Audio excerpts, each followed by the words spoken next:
The story begins by showing us a fairly peaceful forest with only a single house in the center. Here we see our protagonist, Ryo Mihara, who gets out of bed to see what's around him. Upon stepping outside and taking a look at the forest, the first thing he does is recite a short incantation to make a small pool of water appear on his hand. In a change of scene, we see what happened moments before he arrived there. Ryo suddenly regains consciousness and realizes he's in an unknown place, and a man emerges from the mist, telling him that this isn't the afterlife. Once they can see each other clearly, this man asks if his name is Ryo Mihara, to which he replies that he is. Hearing this, the man feels relieved and lets him know that he hasn't had any visitors in a long time. Just then, he bluntly informs Ryo that he lost his life in an accident. Without showing any hint of surprise, Ryo tells him that he remembers that, and it's clear that he may have been hit by a vehicle. He then asks the man if he is God, but the man replies that he isn't. To put it into terms he'd be familiar with, the man clarifies that he can consider him something similar to an angel, and that he is willing to answer his questions.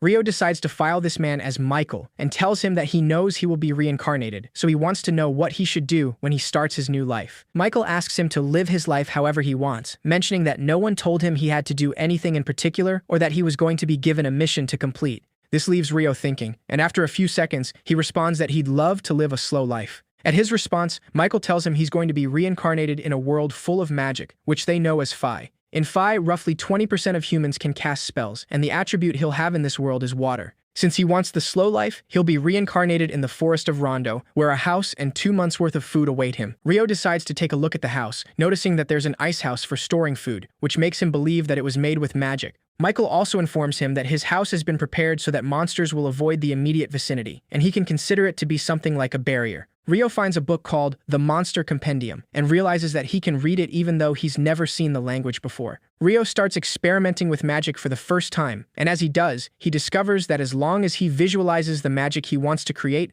there's no need to say anything. This leaves him a little disappointed, as he's always thought incantations were cool. After that, he realizes he can only summon tepid water, which prevents him from taking advantage of the bathtub in his house to take a good warm bath. Having no other choice, he takes a log to try to make a fire with some sticks, but after a while, he gives up when he realizes how difficult it really is to do something like that. Leaving that matter aside, he focuses on making the water in a bucket freeze, but to no avail. Because he wants to make ice, he puts more effort into it, as he is interested in using a spell that allows him to create ice spears. He tries to compress the water while removing the heat, picturing the H2O molecules at the heart of the water, wanting to connect an oxygen atom to the hydrogen atom of the molecule next to it. After managing to do this, Ryo finally creates ice, and he shapes it in a way that allows him to amplify the sunlight and bring the heat point directly to a burning material, thus creating fire. Thanks to this, he can enjoy a good warm bath that night, feeling like it was a pretty productive first day. He also thinks that he can make hot water if he applies the same thinking that got him ice, which leads him to realize magic truly makes life easy.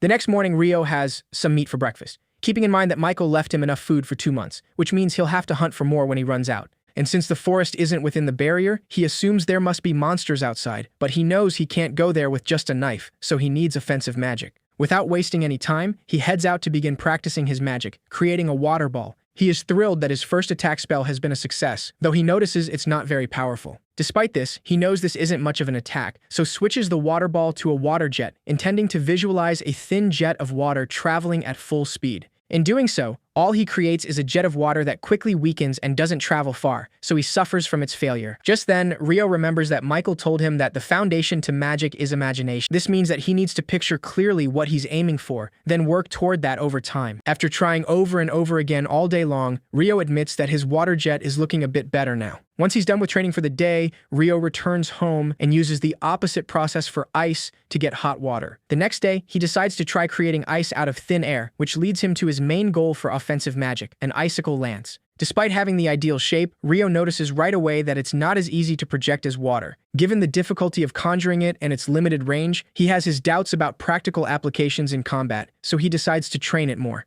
Once again, Ryo spends the whole day practicing, but he ends up exhausted, so he assumes that he's suffering from some kind of mana depletion. That night, Ryo tries to make a fire, but realizes that he can't do it the way he has been once the sun sets, which means it'll be a cold night for him. During the following days, Ryo continues training his magic, and after a while, he can form the icicle lances instantly, but there's still not much of a projectile yet. Even so, he decides it's time to venture outside the barrier, and after walking for a while, he manages to find quartz along a riverbank. With this, he can now start a fire even after the sun goes down, so that's not a problem anymore. Rio continues wandering around, deciding that he'll call today's adventure a success once he collects some detoxifying herbs. However, while he searches for herbs, a huge lesser boar finds him and immediately lunges at him. Rio freezes in place, unable to move, but when he remembers the way he lost his life before, he immediately jumps out of the way. He remembers that he has magic in this world, so he quickly covers the ground with ice. The lesser boar slides on the ice, and Rio creates a wall full of spears, which immediately ends the life of the animal.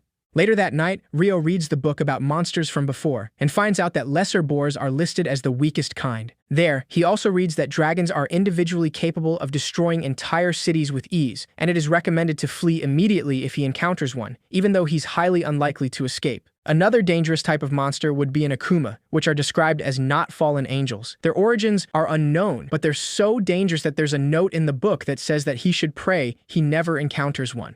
After reading the book, Rio realizes that he's in a huge world, so he decides to explore even more of it. However, the next day he finds a dangerous assassin hawk, which conveys a huge jump in terms of difficulty. This monster is able to use air slash, an invisible type of offensive air magic, but their main weapon is swooping with their razor-sharp talons and beak. Since he can't escape this beast, Rio prepares to fight, so he stops running and begins firing several water jets in its direction. The hawk evades him by maneuvering in the air, then charges at him by increasing its speed, but Rio creates a block of ice in the air into which he crashes. Upon impact, the hawk collapses to the ground several meters behind him, but despite Rio moving closer to finish it, the monster reacts quickly by recovering and immediately taking to the air. Rio notices that the hawk's eye is injured, and after a few seconds, it turns around and flies away. With the danger behind, Rio lies down on the ground to rest, accepting how difficult it is to live a slow life. Now that the danger is gone, Rio has another problem, as while he was running from the assassin hawk, he lost track of the direction his house is in. As he moves forward, he thinks he should be getting close, but what he finds is a shining lake, where he sees a headless man in armor, accompanied by a headless horse.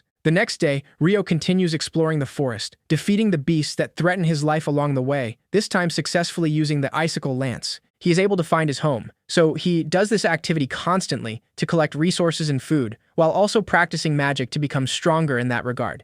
Time passes by, and one day, Rio manages to create an abrasive jet, which allows him to slice a huge rock in half. If he uses magic to enhance the hardness of ice, it can act as a replacement for garnet blasting abrasive. One night, Rio finally meets the headless man in armor again, and he knows the beginner edition of the Monster Compendium didn't mention a Dullahan. That makes him believe it probably isn't considered a monster, or that maybe it is too advanced for the beginner's edition. Either way, after all the training he's done, Rio decides to fight the Dullahan, wielding an ice sword and using ice itself as a shield. After slashing swords for a while, Rio falls to the ground, completely defeated, so he realizes he can't stand a chance just yet. There's a reason he comes to this lake every night, and it's because it feels like the Dullahan is telling him he'll whip him into shape. After the battle, the Dullahan creates a water sword and turns it into sharp ice, silently asking Rio to master it. Rio accepts the sword, and after a few days, he once again finds the assassin hawk, but it's a lot darker than before, which makes him think it evolved. Without wasting any time, Rio dodges all the attacks from the assassin hawk, using offensive magic to attack. Despite all his efforts, the monster also dodges his attacks and destroys his icicle lances by using some kind of magic negation. Just then, a lightning bolt almost strikes Rio, but he dodges by jumping to the side, separating himself from his spear. The hawk charges towards him to reach him with its claws, and Rio reacts by drawing his new sword, and as soon as it creates an edge of ice, he firmly blocks its attack. Without time to rest, the hawk continues to attack him over and over again, but Rio is able to block its claws and projectiles with only that sword. The monster takes a great distance to gain speed and charge at him, but by preparing and focusing well, Rio is able to plunge his sword into its body as soon as he gets close enough. When the hawk is knocked down, Rio understands the resentment it has for him, as he is the one who blinded its eye. He then lets it know that it has improved greatly thanks to their encounter, deducing that it would attack again and wanting to strengthen itself. He also understands that it has evolved to return the favor, and out of respect for its pride, Rio decides to deliver the final blow, which is to remove the sword from its wound, which he considers enough. Now we see a dragon flying through that same forest, and as Rio calmly returns home, he is shocked as soon as this powerful being lands in front of him. To surprise him even more, the dragon speaks to him, telling him that he didn't know if he would hear it after so long without using telepathy. Following that,